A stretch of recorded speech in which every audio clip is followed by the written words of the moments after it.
নায়ক রাজ্জাক সাহেবের একটা কথা আছে, টেলিভিশনে বসে আমি ফ্রি দেখতে পারি, ওই শিল্পীকে পয়সা দিয়ে আমি সিনেমা হলে গিয়ে দেখবো না। চরকি দেখতে হলে বছরে একবারের জন্য হয়তো 400-500 টাকা লাগে, ফ্রি দেখতে পারেন, তো সেই আর্টিস্টকে আপনি পয়সা দিয়ে কেন দেখবেন? এই যে যেসব ছবি চলছে ওটিটি ছবিগুলো, এটা চাইলে আমরা বন্ধ রাখলে যায় না, তা এটা চালালে আরো লস।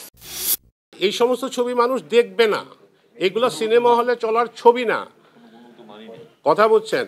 আর একটা জিনিস আমি সবচেয়ে বেশি এটাকে আমার এতদিনের অভিজ্ঞতা আমাকে বলে, আমি যে শিল্পীকে ফ্রি দেখতে পারি, টেলিভিশনে বসে আমি ফ্রি দেখতে পারি সার্বক্ষণিক, ওই শিল্পীকে পয়সা দিয়ে আমি সিনেমা হলে গিয়ে দেখব না।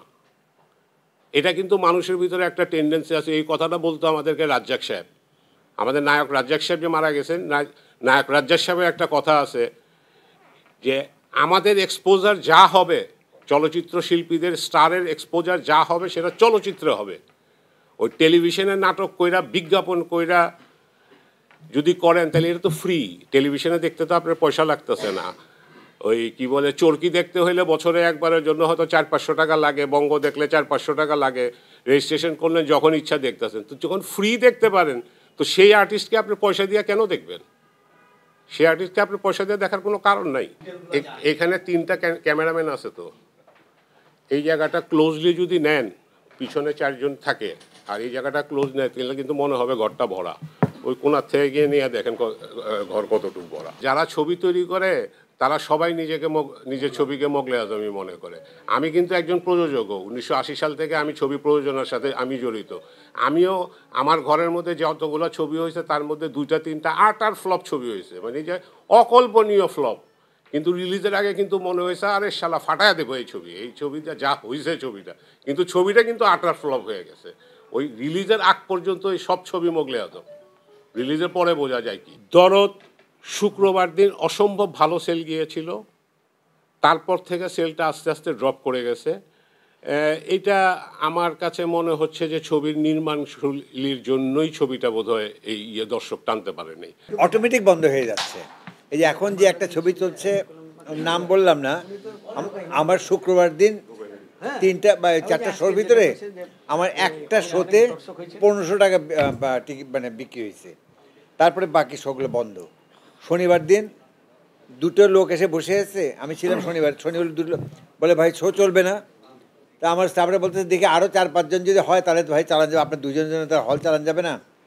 তারপরে কিছুক্ষণ পর 2 জন চলে গেল। এতে হয় কি, এই যে শো চলবে কি চলবে না, দর্শক কিন্তু বাসাতে বেরোনোর সময় সেদিন গেলাম শো তো চললো না, যে ঘুরে আসি, তাদের একটা কনফিডেন্স আছে। তো এই যে আমরা এত দীর্ঘদিনের সাধনার পরে 1200 হল নেমে আসছিল 40টায়, সেখানে আমরা মানে যুদ্ধ করে আমরা এই যে ইন্ডিয়ান ছবিগুলোর মানে হিন্দি ছবির পারমিশনটা বের করে আস্তে আস্তে এই হলগুলোকে 150টাতে নিয়ে গেলাম।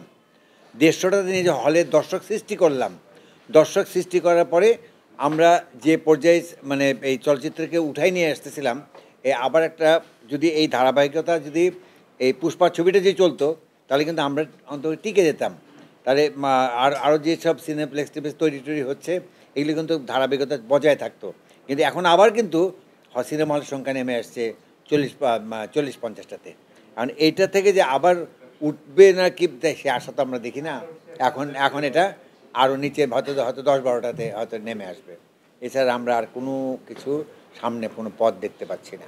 এই যে যেসব ছবি চলছে, ছবির নামে যে সব শর্ট ফিল্ম হচ্ছে ওটিটি ছবিগুলো, এটা চাইলে আমরা বন্ধ রাখলে যায় না, তা এটা চালালে আরও লস। মানুষ এখন এন্টারটেনমেন্ট চায়, মানে অ্যাকশন ছবি চায়।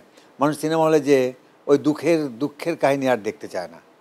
হ্যাঁ, এখন মানুষ চাচ্ছে যে হলে যাব, আনন্দ করব, গান একটা আইটেম সং থাকবে, আর লাফাবো, সিটি বাজাবো, তালি দিব, গান গেতে গেতে বেরিয়ে আসবো, এইসব চায়।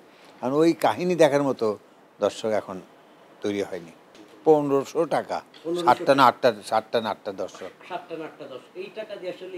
হবে না। এটা তো জাস্ট খালি হলটাকে চালু রাখা, হলটাকে বন্ধ করলে একবারে বন্ধ করে দিতে হবে।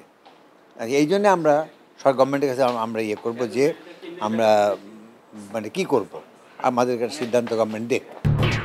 এলো খবরের কাগজ, নিখাত, নির্ভীক, নিরপেক্ষ।